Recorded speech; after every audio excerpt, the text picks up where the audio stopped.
আলহামদুলিল্লাহ, কৃষকের রঙের স্বপ্ন ইউটিউব চ্যানেলে আপনাকে স্বাগতম। তো আমি চলার পথে হরহামেশাই বলে থাকি, জীবনের সম্ভাবনার বীজ পুঁততে শেখা উচিত। আমি বর্তমান দাঁড়িয়ে আছি আমার নিজের ঘাসের জমিতে।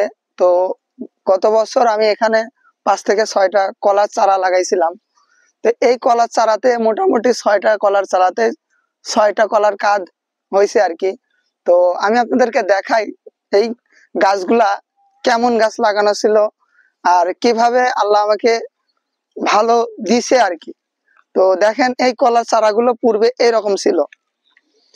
তো আল্লাহ যদি এইসব মরা চারা থেকে যদি আমাকে এরকম ফল দেয়, তাইলে আপনি নিজে কেন চেষ্টা করবেন না? আপনি নিজে কেন চেষ্টা করবেন না? আপনি যদি সম্ভাবনার বীজ পুঁততে শিখে যান, তাইলে অবশ্যই আপনি ভালো কিছু পাবেন, ভালো কিছু আশা করতে পারবেন। তো তাই আমি বলতে চাই, অলস না থেকে সম্ভাবনার বীজ পুঁততে শিখুন, আপনি অনেক বেশি পাবেন।